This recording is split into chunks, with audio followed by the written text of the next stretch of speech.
Assalamualaikum warahmatullahi wabarakatuh.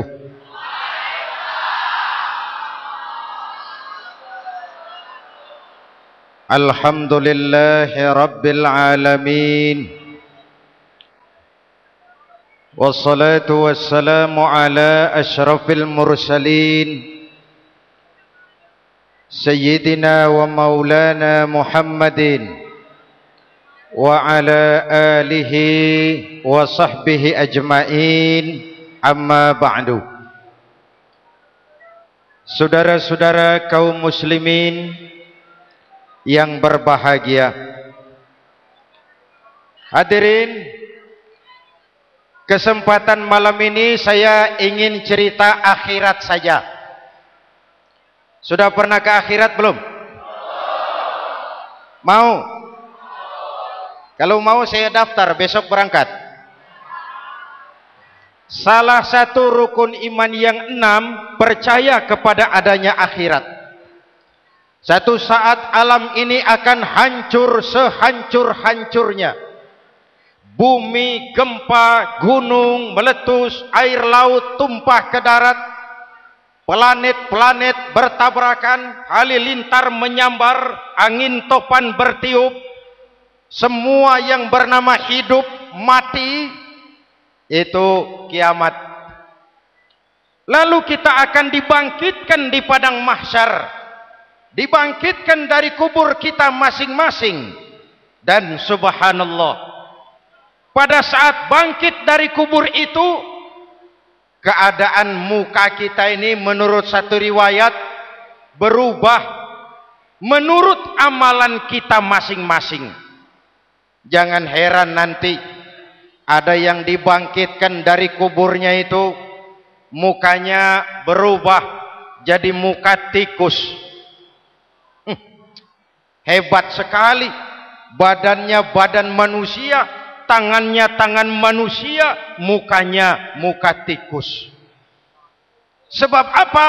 Sebab waktu di dunia amalannya amalan tikus. Apa amalan tikus itu?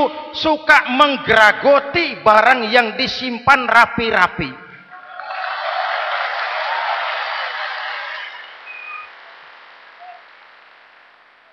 Itu nanti koruptor-koruptor yang menggeragoti uang rakyat, itu nanti bangkit mukanya muka tikus. Na'udzu. Saudara lihat, oh ini yang geragoti uang rakyat mukanya muka tikus. Ada lagi yang bangkit dari kubur, mukanya itu berubah jadi muka harimau. Kenapa? Waktu di dunia amalannya amalan harimau. Apa harimau itu? Mau menang sendiri, keras kepala, kupeh. Di mana ada hutan, rajanya pasti harimau. Padahal hutan belum pernah bikin pemilihan umum. Betul? Tapi harimau tidak peduli ada pemilihan umum atau tidak, saya raja hutan. Setelah naik jadi raja di hutan, harimau bukan melindungi rakyatnya, malah makanin rakyatnya.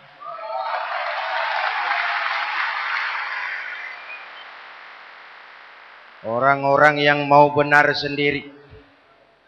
Ada lagi yang bangkit dari kubur gagah, mukanya muka ketek. Sebab apa? Waktu di dunia amalannya amalan ketek. Apa ketek itu?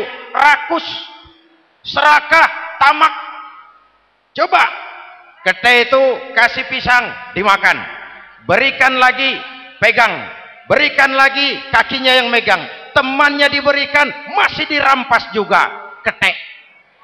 Serakah. Kalau mental ketek masih gentayangan di republik ini, maka pemerataan cuman akan jadi dongeng.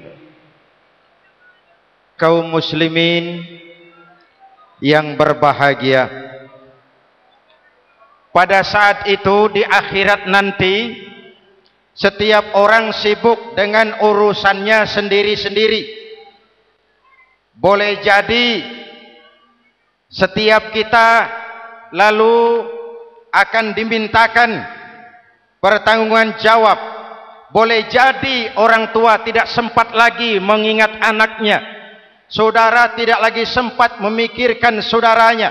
Tiap orang akan dimintakan pertanggungjawaban jawab. Dalam kondisi seperti itu, Rasulullah mengajarkan sab'atun yudhilluhumullahu yawma la dhilla illa zilluh. Ada 7 golongan manusia yang di akhirat nanti akan langsung mendapat perlindungan dari Allah Subhanahu wa taala. Orang lain sibuk, dia tenang. Orang lain resah dan gelisah, dia ayem.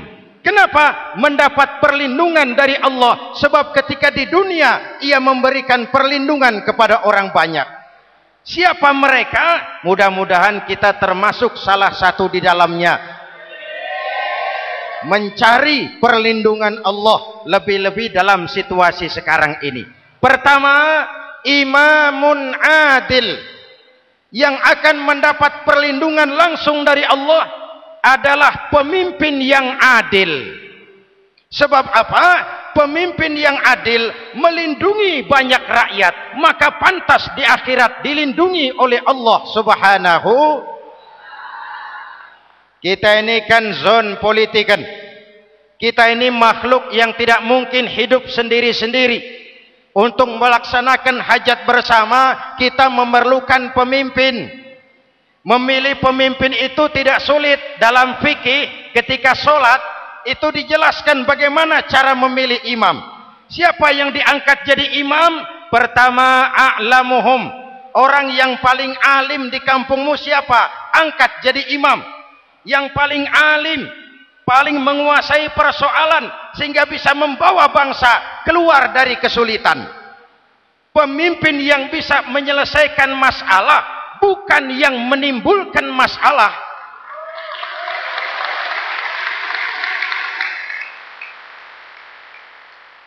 Apalagi kalau pemimpinnya jadi masalah, bagian dari masalah. Ini namanya pengurus jadi urusan.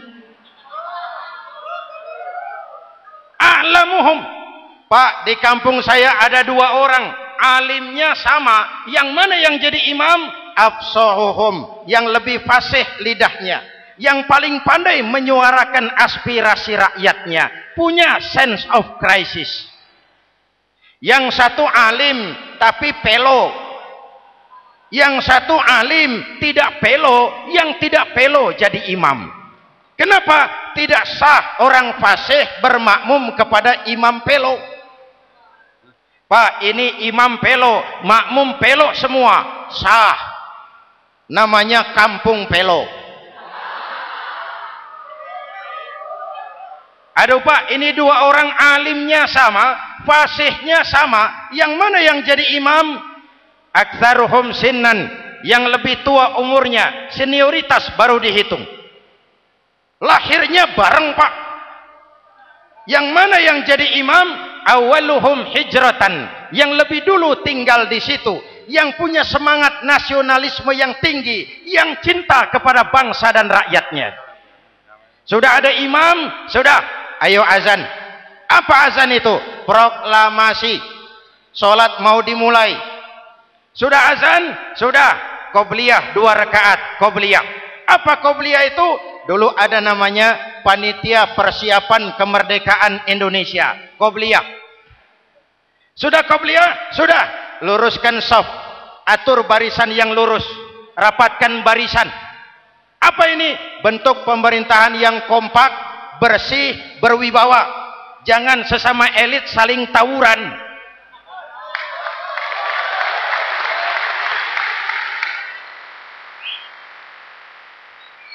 Luruskan shaf.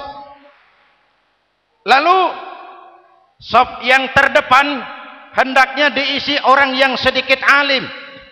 Tidak perlu alim betul, sedikit alim.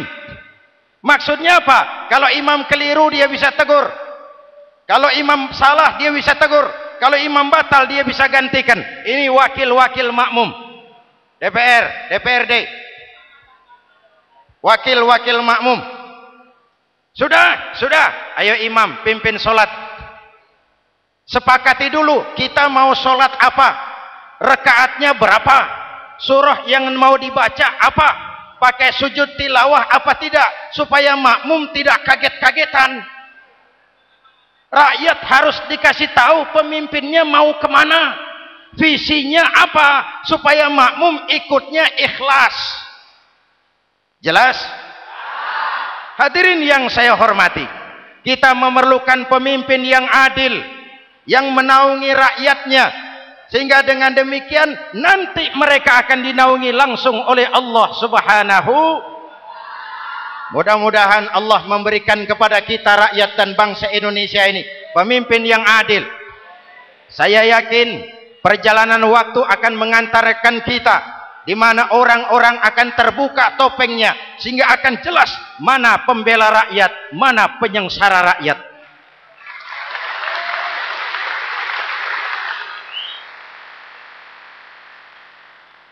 Lalu sebenarnya tiap kita ini kan pemimpin. Pak Lurah pemimpin di kelurahannya, Pak Camat pemimpin di kecamatannya, kepala suami pemimpin di rumah tangganya, anak muda pemimpin bagi dirinya, dan setiap kita akan dimintakan pertanggungan jawab tentang apa yang kita pimpin. Marilah setiap kita berusaha menjadi pemimpin yang adil. Satu. Yang kedua, syab nasya'a fi ibadatillah, anak muda yang tekun beribadah kepada Allah. Amin. Remaja adalah masa depan kita semua. Akan bagaimana Republik Indonesia, bahkan akan bagaimana Islam di Republik Indonesia 20, 30, 40 tahun yang akan datang, anak-anak kita jawabannya. Jelas?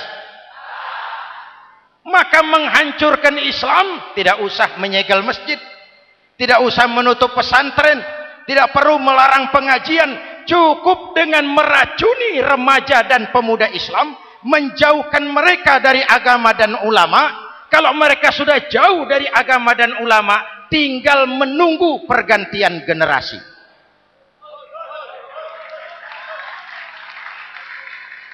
Maaf, kalau yang sudah 60 tahun ke atas itu saya anggap angkatan selamat.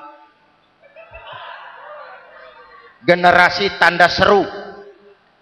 Insya Allah mantap akidahnya, tidak goyah imannya. Tapi yang 30 tahun ke bawah, adik-adik saya ini, the next generation, kalian yang jadi pilot project. Remaja-remaja Islam, kalau mau jadi remaja dan pemuda modern, jangan dekat-dekat ke masjid kuno. Masjid khusus 70 tahun ke atas. Baca Quran kampungan. Ngaji urusan akhirat. Seiring dengan itu, modernisasi diartikan dengan westernisasi. Kau tidak bisa jadi pemuda modern kalau semua yang datang dari barat belum kau telan mentah-mentah. Kau harus bisa bergaul seperti orang barat, berpakaian seperti orang barat, berumah tangga seperti orang barat, makan minum seperti orang barat. Kalau nyanyi lagunya lagu barat yang orang lain nggak ngerti, kamu juga nggak tahu. Mengalirlah narkoba dalam segala bentuknya.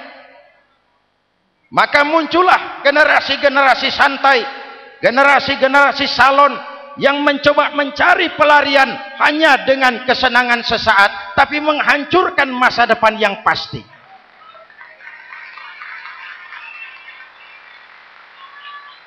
Maka mengalirlah free love, free sex, Samenleben, hidup bersama di luar nikah alias kumpul. Ya sama saja, kumpul kebo, kumpul embe itu sama. Hadirin yang saya hormati, kalau sudah hancur tinggal menunggu pergantian generasi. Oleh karena itu, adik-adik saya, para remaja, para pemuda, kalian harapan kami semua. Di pundak kalian Kami pertaruhkan hari depan bangsa dan negara ini. Hidup cuma putaran menunggu giliran. Ada saat datang, ada waktu pergi. Ada hari lahir, ada saat kembali. Ada hari dilantik, ada saat untuk menyerahkan jabatan. Hidup cuma sekadar menunggu giliran. Karena itu kepada kalian saya ingatkan satu ucapan orang bijak. Hai anak muda, berpikirlah kau di waktu pagi, bekerjalah di waktu siang, makanlah di waktu sore, dan tidurlah di waktu malam. Berpikir di waktu pagi, belajar mumpung masih muda. Bekerjalah di waktu siang, amalkan ilmu itu setelah dewasa.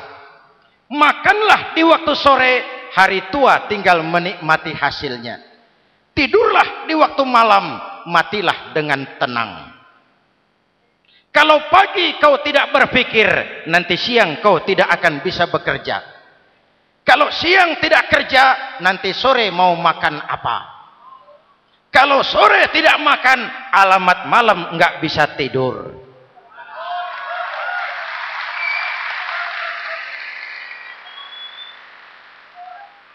Kalau waktu remaja, waktu muda maunya santai-santai saja, dewasanya bingung. Kalau dewasanya bingung, hari tua terlunta-lunta. Kalau hari tua terlunta-lunta, matinya menteleng. Maka lebih baik makan singkong betulan daripada makan roti mimpi. Ayo, makan singkong betulan, makan roti mimpi, lebih bagus mana?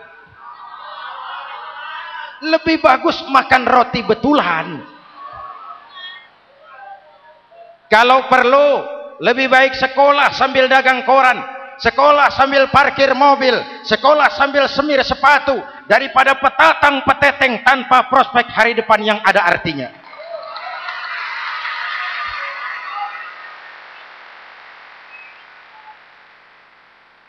Inilah golongan kedua yang nanti akan langsung mendapat perlindungan dari Allah. Anak muda yang tekun ibadah. Kalau orang tua tekun ibadah, pantas. Orang tua rajin ibadah, tidak istimewa. Masya Allah Pak, itu orang tahajudnya hebat, wirid yasinnya mantap, puasanya luar biasa, zikirnya mantap. Umurnya berapa? 70. Wajar. Lalarwi sanjo. Sudah larut senja. Kalau 70 masih jadi preman, kapan tobatnya?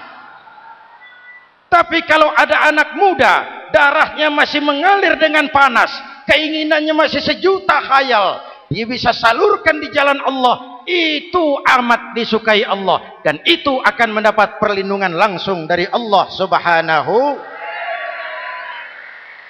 Hadirin kaum muslimin di seluruh tanah air yang saya cintai. Sekarang kita sampai kepada golongan ketiga yang nanti dinaungi Allah. Itu siapa? Rajulun qalbuhu mu'allaqun bil masajid. Seseorang yang hatinya selalu terpaut kepada masjid. Masjid memang tempat melaksanakan sholat, tapi lebih dari itu dia adalah pusat kegiatan umat. Umat Islam dengan masjid seperti ikan dengan air, tidak boleh berpisah. Sehingga ada hadis qudsi mengajarkan, inna buyuti fil ardil masajid wa inna zuwari fiha ummaruha. Rumahku di permukaan bumi adalah masjid. Orang-orang yang memakmurkan masjid adalah tamuku. Dari masjidlah terpancar semangat silaturahmi, dan itu yang sangat kita perlukan sekarang. Di tengah-tengah kerentanan kita sebagai bangsa, masjid harus jadi lem perekat. Di sini siapapun yang datang mengucapkan assalamualaikum, betul? Menebarkan salam, menebarkan rasa damai, bersalaman. Kata Nabi, ma min muslimaini yaltaqiyani fayatasafahani illa ghafarallahu dzunubahuma. Apabila dua orang Islam bertemu lalu bersalam-salaman, Allah akan menghapuskan dosa yang terjadi di antara kedua orang itu. Bangsa kita sedang rentan perpecahan. Benih-benih disintegrasi bertebaran di mana-mana. Maka mari kita kembali ke masjid untuk menyusun semangat kebersamaan, meluruskan saf, merapatkan barisan, dan menerjemahkannya di luar masjid. Ini ada kaitannya dengan faktor yang keempat, yang langsung dilindungi Allah. Siapa mereka? Rajulani tahabba fillahi ijtama'a alaihi wa tafarraqa alaihi. Dua orang yang bersaudara, bertemu karena Allah, berpisah karena Allah. Itu akan dilindungi langsung oleh Allah di hari akhirat nanti. Dua orang bersaudara, bertemu karena Allah, berpisah pun juga karena Allah. Tadi dalam perjalanan ke sini saya melalui sebuah desa. Masih ada sisa-sisa tawuran antar desa. Saya tidak sebutkan desanya, itu rahasia perusahaan. Saya cuma prihatin siapa lawan siapa. Siapa yang kita bakar rumahnya, siapa yang kita sambiti dengan batu, siapa yang kita rugikan, padahal urusannya kadang-kadang sepele.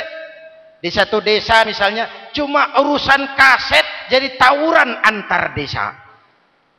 Ini kan hal yang sangat sepele, padahal Nabi mengajarkan dengan keras, kalau dua orang Islam saling bertengkar, al-qatil wal maktul finnar, yang membunuh dan yang dibunuh dua-duanya neraka. Sahabat bertanya, ya Rasul, kalau yang membunuh masuk neraka pantas, kenapa yang dibunuh neraka juga?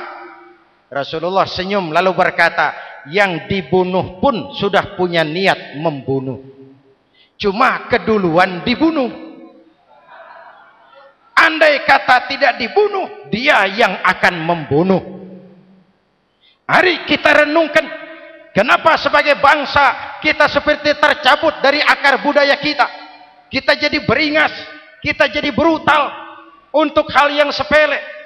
Yang satu teriak Allahu Akbar, yang lain teriak Allahu Akbar. Siapa lawan siapa? Dulu Bung Tomo teriak Allahu Akbar, musuhnya londo. Sayyidina Hamzah, Khalid bin Walid teriak Allahu Akbar, yang dilawan kafir. Abu Jahal, Abu Lahab, Abu Sufyan. Sekarang si Ali lawan si Hasan, Hasan Allahu Akbar, Ali Allahu Akbar. Siapa lawan siapa?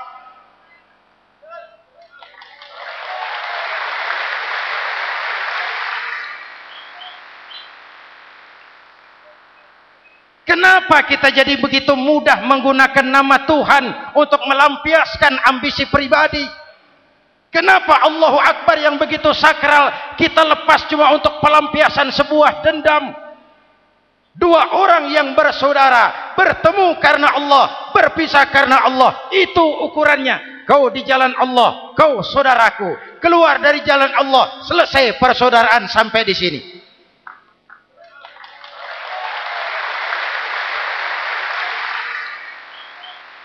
Hadirin, lewat mimbar ini saya kembali menekankan, mari kita pelihara kerukunan. Pertama, rukun antar umat seagama, sesama muslim harus bersatu. Yuk kita rukun, yuk kita kompak, yuk kita bersatu, yuk. Sesama muslim, kaos boleh berbeda, boleh, jaket boleh tidak sama, silakan. Paham politik boleh berbeda, boleh. Kau lewat sana, saya lewat sini, nanti kita ketemu di sana. Betul? Mari lapang dada menerima perbedaan, tetapi mengarah kepada satu tujuan yang sama. Walaupun bineka, kita ini tunggal. Seperti dilatih di masjid ini, dua orang yang bersaudara, bertemu karena Allah, berpisah karena Allah. Hati-hati, di masyarakat sekarang ini kan lebih banyak tukang kompor daripada tukang lem. Tahu tukang kompor? hangati sana, panasi sini, bakar sana, sulut sini, terbakar kita, dia lari tepuk tangan. Udah capek kita rakyat diobok-obok, udah capek kita rakyat dialamatkan, dijadikan address. Semua kalau pidato demi rakyat, untuk rakyat, buat rakyat, padahal nggak pernah kenal sama rakyat. Kita cuma jadi alamat. Mari kita kokohkan akar kebersamaan. Kita sama-sama anak Ibu Pertiwi. Di negeri ini kita dilahirkan. Air negeri ini yang kita minum, udara negeri ini yang kita hirup. Kalian remaja, kalian pemuda lebih bertanggung jawab karena kalian anak Ibu Pertiwi. Hadirin yang saya hormati, maka tetaplah jaga semangat kebersamaan. Ini yang keempat. Yang kelima, rajulun zakarallaha khalian fafadat ainahu. Seseorang yang mengingat Allah dalam kesunyian lalu berlinang air matanya. Tengah malam, dikala orang sedang tidur, dia bangun munajat, gemersik tikar tersentuh tangan, laksana lambaian tangan malaikat maut datang hendak merenggut nyawa.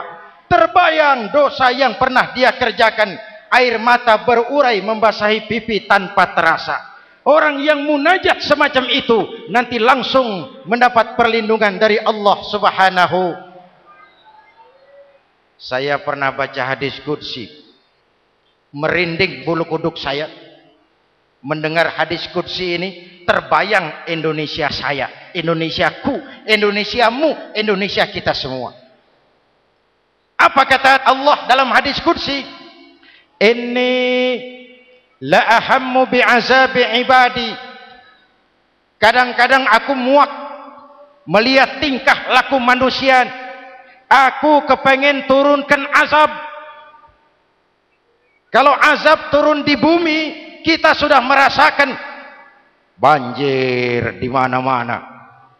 Manado banjir, Sumatera Barat banjir, Jambi banjir, Bengkulu, tanah longsor di Purworejo, Cilacap banjir, Sukabumi gempa, Pandeglang gempa, ekonomi terpuruk, antar kampung tawuran, antar elit di atas tawuran.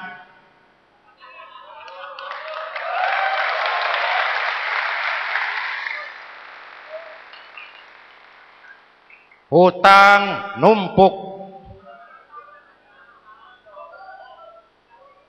40% APBN kita ini sekarang cuma untuk bayar hutang.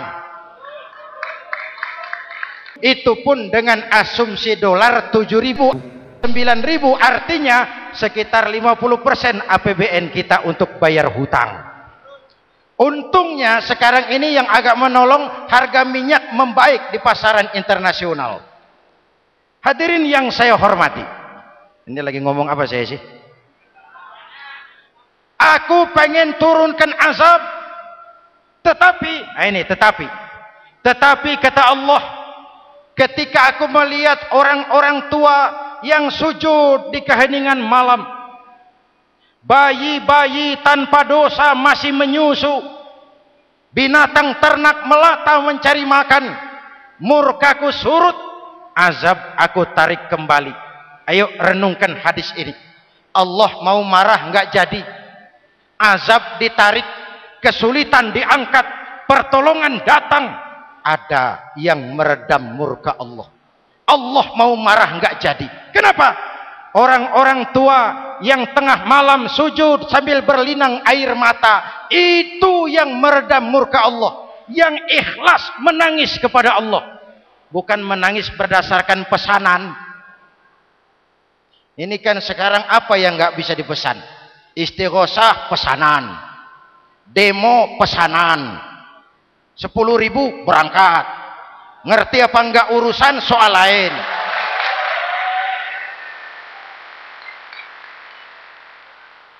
Jadi bukan demonstran, pekerja demo. Orang tua yang ikhlas nangis kepada Allah di keheningan malam, kita hutang jasa kepada orang-orang tua yang ikhlas seperti itu. Itu yang menjaga keselamatan bangsa. Allah mau murka enggak jadi sepanjang masih banyak orang-orang tua yang sujud di tengah malam. Amin. Yang kedua, bayi tanpa dosa masih menyusu. Tanpa dosa, binatang melata mencari makan. Sekarang bagaimana kesulitan, enggak mau panjang, mengamalkan hadisnya terbalik. Yang disuruh itu orang tua tengah malam sujud, bayi tanpa dosa nyusu. Sekarang ini orang tua tengah malam nyusu, bayi tanpa dosa dibuang ke tempat sampah. Akibat pergaulan bebas, bayi tanpa dosa dibuang ke tempat sampah. Orang tua tengah malam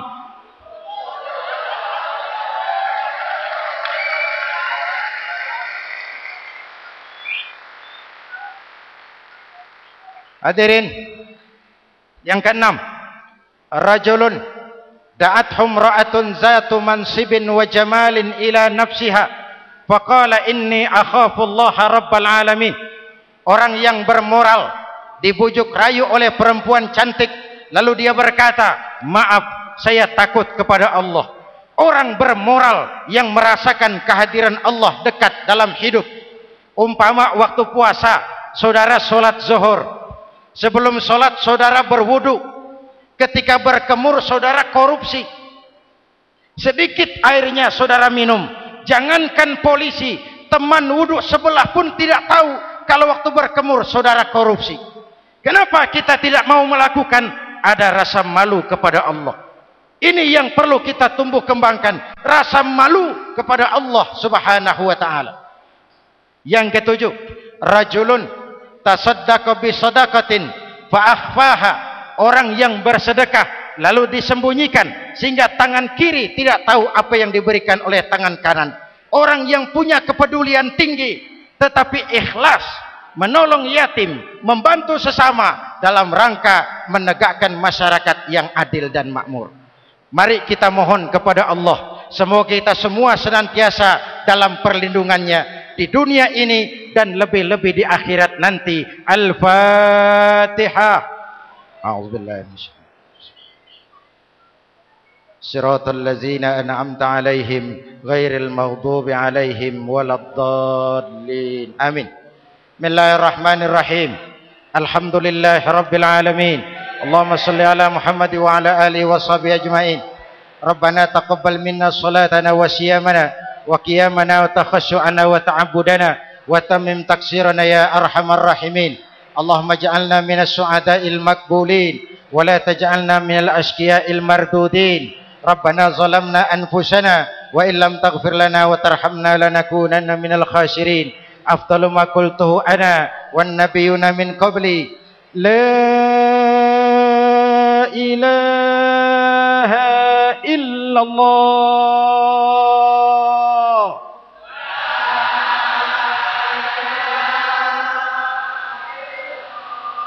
La ilaha illallah.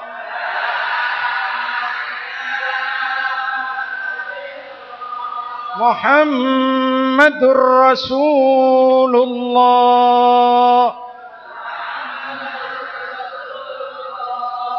Kalimatu haqqin 'alaiha nahya wa 'alaiha namut wa 'alaiha numasyu insyaallah minal aminin. Wa akhiru da'wana alhamdulillahi rabbil alamin. Assalamualaikum warahmatullahi wabarakatuh.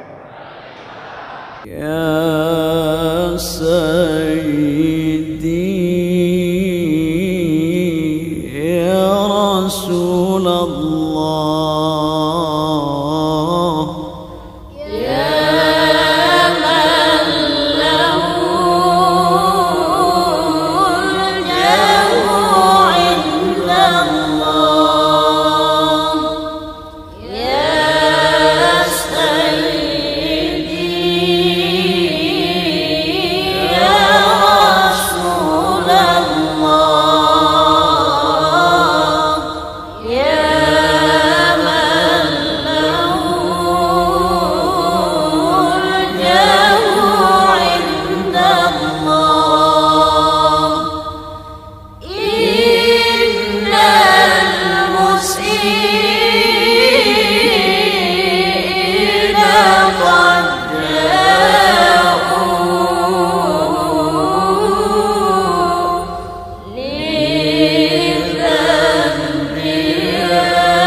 يا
سيدي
صلاة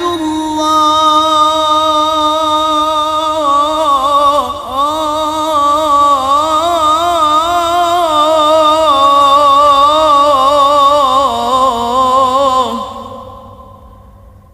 على الكافي سلام